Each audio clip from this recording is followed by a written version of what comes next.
Shalom, bien-aimés de Dieu, je vous salue dans le nom précieux de Jésus-Christ, notre Seigneur et Sauveur, lui qui nous a fait encore grâce ce matin de nous réveiller.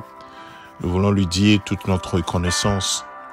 Mon frère, ma sœur, Jésus-Christ a payé un prix fort pour toi et moi, pour que constamment nous puissions méditer l'acte qu'il a posé à la croix pour nous, afin que notre vie ne soit plus comme avant notre rencontre avec Jésus-Christ.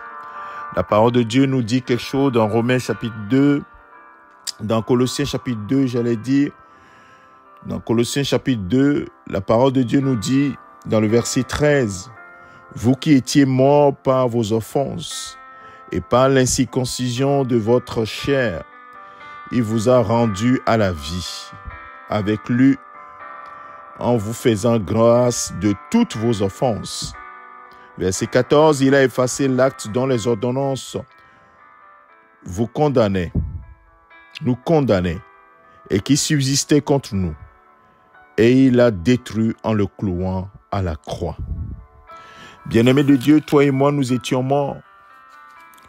Nous étions sans espoir, vendus au péché, la Bible dit, et Jésus est venu payer le prix à notre place, en effaçant l'acte et les ordonnances qui nous condamnaient et qui subsistaient contre nous.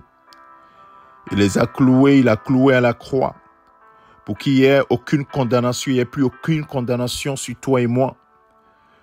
Quel acte extraordinaire. Mon frère, ma sœur, voilà là où notre victoire a été acquise. La victoire sur le péché, la victoire sur tout ce qui nous rendait esclaves. Nous étions esclaves du péché. Et la Bible dit que le péché, étant consommé, nous maintenait dans la mort. Ô bien-aimé de Dieu, devant cet acte extraordinaire d'amour, de manifestation de l'amour à ton égard, à mon égard, qu'allons-nous faire? Et Paul demande aux Romains, dans Romains chapitre 6, que dirons-nous donc? Demeurerions-nous dans le péché afin que la grâce abonde? Est-ce que c'est ce que nous voulons? Il a payé le prix, mais maintenant nous allons ignorer cet acte et continuer à vivre comme nous voulons? Non, mes frères, mes bien-aimés, frères et sœurs, nous n'allons pas continuer à marcher comme ça. La Bible dit dans le verset 10, Romains chapitre 6, « Car il est mort, et c'est pour le péché qu'il est mort, une fois pour toutes. Et il est revenu à la vie, et c'est pour Dieu qu'il vit. » Le verset 11, « Ainsi, vous-même, regardez-vous comme mort au péché, et comme vivant pour Dieu en Jésus-Christ. Alors que le péché ne règne plus, ne règne donc point dans votre corps mortel, et n'obéissez pas à ses convoitises. » Tu peux continuer par lire ces passages. Bien-aimé, la solution, elle est clairement énoncée là. Regarde-toi comme étant mort au péché. Jésus a payé le prix pour que toi, tu te regardes comme étant mort au péché et vivant pour Jésus-Christ maintenant.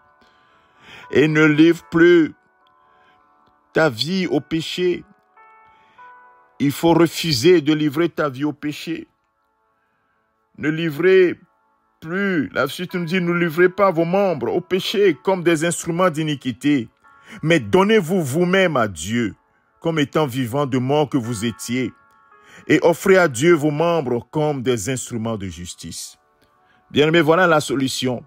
Se regarder comme étant mort au péché, refuser de donner, de se livrer encore au péché, et se livrer plutôt, s'offrir à Dieu, offrir sa vie à Dieu pour que Dieu puisse l'utiliser comme un instrument, qui vous utilise comme son instrument. Mon frère, ma sœur, médite ces paroles qui sont profondes, ces paroles qui nous transportent complètement dans cet acte héroïque que Jésus a posé et qui a changé notre histoire. Que le Seigneur, notre Dieu, bénisse ces paroles dans ton cœur et que ces paroles soient l'objet de ta méditation au cours de cette journée et prends une décision de livrer ta vie réellement à Dieu, de livrer ta vie au Seigneur Jésus-Christ. Amen. C'est ton serviteur, le pasteur Alexandre. Excellente journée, mon frère, ma sœur, au nom de Christ Jésus. Amen.